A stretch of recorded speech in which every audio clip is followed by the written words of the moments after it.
going to start with Underoath, the place after this one. It's out now via MNRK Records. It's a band's 10th album, and the follow-up to 2022 is very good, I should say, actually. Voyeurist. So for Underoath, you know the meme of the kid from Shrek going, "Do the roar." Yeah. Yeah. So that is essentially how I am with Underoath because I man, Underoath's Define the Great Line and Around the Chasing Safety. Those two albums are like I obsess and adore them. And I saw them play the Around the Chasing Safety in full last May, and it was just the best time. It was absolutely incredible. So whenever I'm listening to Underoath, that I am that kid going like, play the Around the Chasing Safety, play the Define the Great Line.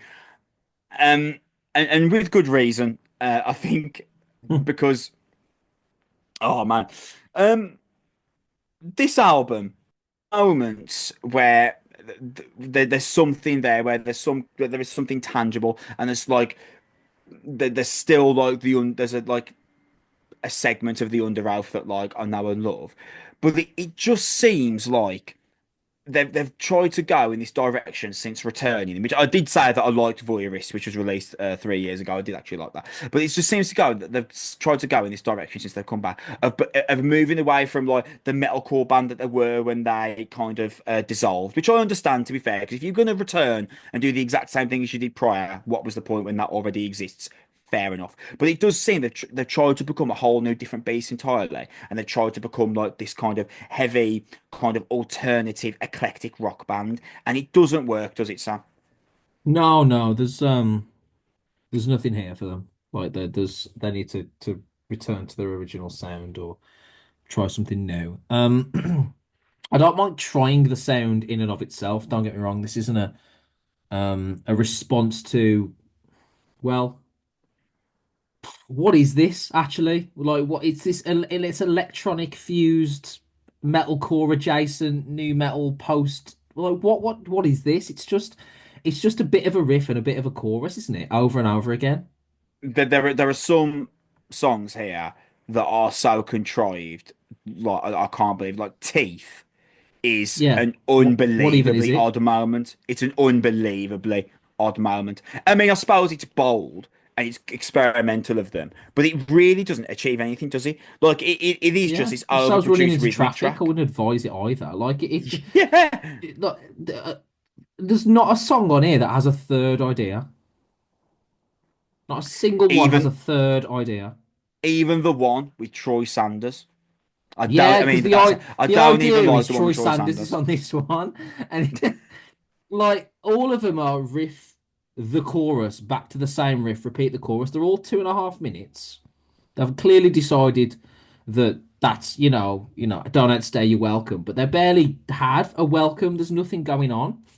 It's one figure, one 4 bar riff, a chorus, a time wasting verse that lasts 30 seconds. So there's no development. There's nothing here. It's so surface level, Chris. It's so surface level. It's like listening to 12 different trailers of an album, but like those teaser trailers where it's like a Yeah. snippet or like a film trailer, and you're like, wow, I hope the rest of the film is as good as that 15 seconds that you get to the cinema and you realize the best joke was in the trailer. Yeah. It feels like that. It's just, man, this is not good. This is not Yeah. good. I really struggle with this one. I think Survivor's Guilt kind of encapsulates where the problem with the album because Survivor's Guilt it focuses all its attention on being this all-encompassing, emphatic rock number when Underoath's strength has always been in their tenacity and emotive choruses. And then, believe it or not, this track does actually have an emotive chorus in it, and that's the best bit. That's like the best bit of the album when Survivor's Guilt actually stops trying to be this kind of wide, encompassing, huge landscape of rock, and instead is the like kind of heartbreak and the kind of the use of kind of emotive chorus led like blasts from Aaron Gillespie, who Aaron Gillespie, the drummer and the singer. Like, I don't think he's utilized correctly on this album at all. Like, you compare the way they used him on like defying the great line and only chasing safety to what he's doing now. It just hurts, man. Like I respect that Underoath didn't just return and do the same thing over again because they may as well have just become a touring band. So I respect that. But this here, this is a tough album. This is a tough album.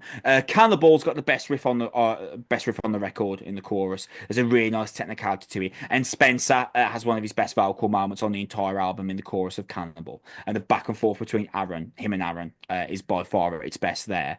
But then you've got tracks like All the Love Is Gone. And then there was nothing, that duo. Actually, no, that trio, when you include Teeth in there as well.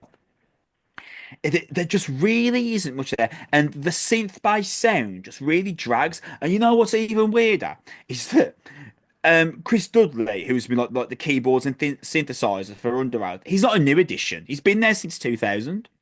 Like it's not like, oh, they've brought in like a synthesizer. And a programmer, and they've experimented with him, and it hasn't worked. He's been there from day one, so it just I don't understand how this album is as questionable as it is. It doesn't make sense. Yeah, they've run out of ideas, mate, based on this. Like the because there aren't really any on this.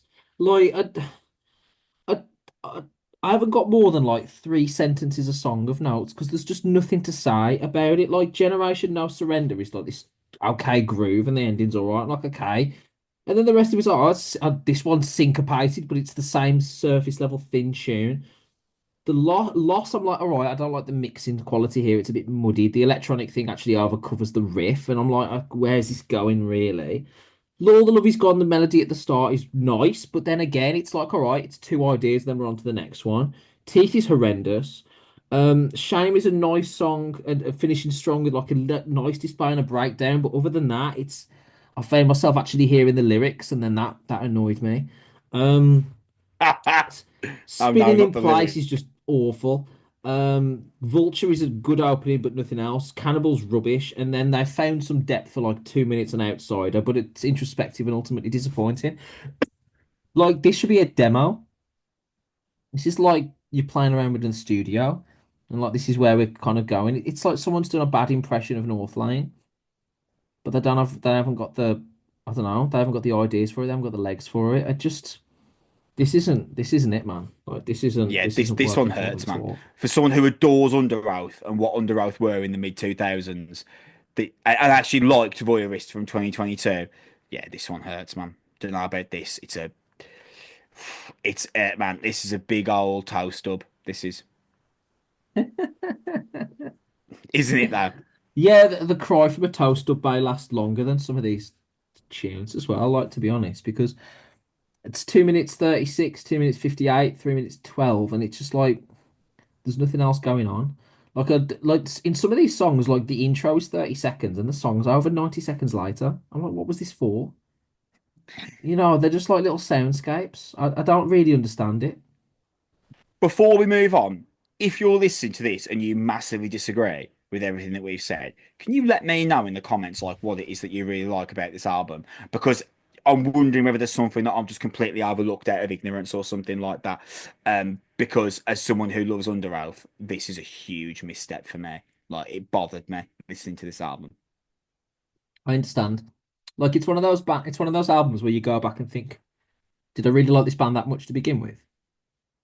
You know what I mean? Like, Oh, never getting deep. I don't be asking myself that do you question. know what I mean? Like, were they like this before when I was just 15? No, It's no, one of but those. seriously, if I know you've never really delved into Underoath, like if I've we got some sat down tunes. I've got some and you tunes. listen to only Chasing Safety, you would think, yeah, I can see why these were huge in the mid 2000s. And Yeah, I Underoath had are loads of still friends that really huge. liked them. I had loads of friends Underoath that are really still liked them. huge. They're absolutely massive in America. They are like absurdly big in America. So it's not like their popularity's fell off a cliff. This album just doesn't do it for me at all, man. It's a big struggle. This. Yeah, I got to agree, I'm afraid. That's where we're going to leave off this episode of 45 Minutes of Noise. We plan to be back in 2 weeks' time. At that point, we should be talking about new records from Employed to Serve. Very excited. And also Machine Head. Very excited. Bear with us. We definitely do Employed to Serve, but I'm just waiting for confirmation on Machine Head. If not, then we'll also be looking at the new record from Caliban. So hardly a poor second choice there, because I do love a bit of Caliban. That's going to be us in 2 weeks' time. Thank you very much for listening to this episode. Remember, the best way you support us is by liking, subscribing on YouTube or whichever podcast service that you use to watch/listen. You can follow us on X at Noise Podcast. You can follow the Noise platform in general at Noise UK. And the best way to support Noise UK is to follow on Instagram, Facebook, and Blue Sky. Bloody hell, what a mouthful. You should head to Noise UK for your latest news, album reviews, features, and interviews. Thanks for listening to this episode. We're going to be back in 2 weeks' time. Keep it heavy. Bye.